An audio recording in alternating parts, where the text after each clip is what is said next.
അപ്പോൾ ഇന്നെത്തിയിട്ടുള്ളത് ഒരു 3 വേക്കൻസികളെ പറ്റി പറയാനാണ്. ഓക്കെ, അപ്പോൾ ഒന്നാമത്തെ വേക്കൻസി എന്ന് പറയുന്നത് മൊബൈൽ ടെക്നീഷ്യൻ ആണ്. ഇവിടെ ഒമാനിലുള്ളവർ. ഇപ്പോൾ നിങ്ങൾക്ക് വിസയും കാര്യങ്ങളും ഉണ്ടെങ്കിൽ എഗ്രിമെന്റ് വഴി നിങ്ങൾക്ക് വേറൊരു സ്ഥലത്ത് ജോലി ചെയ്യാൻ പറ്റും, 2 സ്പോൺസറും കൂടി എഗ്രിമെന്റ് ചെയ്താൽ. ഓക്കെ, അങ്ങനത്തെ ഒരു സംഭവം ഇവിടെ ഒമാനിലുണ്ട്.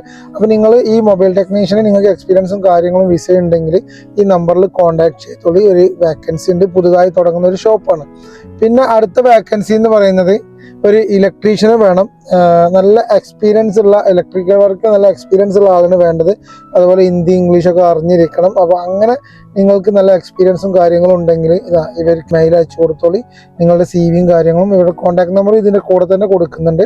പിന്നെ അതേപോലെ ഒരു വേക്കൻസി പറയുന്നത് ഒരു മലയാളി ഫാമിലിയിലോട്ടാണ്, കുട്ടികളെ നോക്കാൻ വേണ്ടിയിട്ട്. അപ്പോൾ ലേഡീസിനാണ്. അപ്പോൾ ഇവിടെ ഒമാനിൽ നിന്ന് ആരെങ്കിലും ആ ജോലി നോക്കുന്നുണ്ടെങ്കിൽ ഈ നമ്പറിൽ അവരെ വിളിച്ചോളി. ഓക്കെ, അപ്പോൾ ഡീറ്റെയിൽസ് കാര്യങ്ങളും വിസയും കാര്യങ്ങളും ഒക്കെ അവർ പറഞ്ഞു തരും. അപ്പോൾ പിന്നെ അതേപോലെ എപ്പോഴും പറയുന്ന പോലെ തന്നെ നിങ്ങളിവിടെ ഒമാനിൽ ബിസിനസ് ചെയ്യുന്നുണ്ടെങ്കിൽ നിങ്ങളുടെ VAT, income tax, software, account software ഒക്കെ വേണമെന്നുണ്ടെങ്കിൽ നമ്മളെ കോൺടാക്ട് ചെയ്യാൻ മറക്കരുത്. നമ്മളുടെ ജോലി അതാണ്. ഓക്കെ, അതുകൊണ്ട് ഇങ്ങനത്തെ എന്തെങ്കിലും വർക്കുകൾക്ക് ആവശ്യം വരുമ്പോൾ ഷാപ്പ് കോട്ടക്കലിനെ നിങ്ങൾ വിളിച്ചാൽ മതി. ഡീറ്റെയിൽസ് മൊത്തം പറഞ്ഞുതരാം. ഇനി നിങ്ങൾക്ക് വാറ്റ് ആയാലും ഇൻകം ടാക്സ് ആയാലും ഓഡിറ്റ് ആയാലും എന്തെങ്കിലും ഡൗട്ട് ഉണ്ടെങ്കിലും നിങ്ങൾക്ക് എന്നെ വിളിക്കാം. എൻ്റെ കോൺടാക്ട് നമ്പർ ഈ വീഡിയോൻ്റെ കൂടെ തന്നെ കൊടുക്കുന്നുണ്ട്. പിന്നെ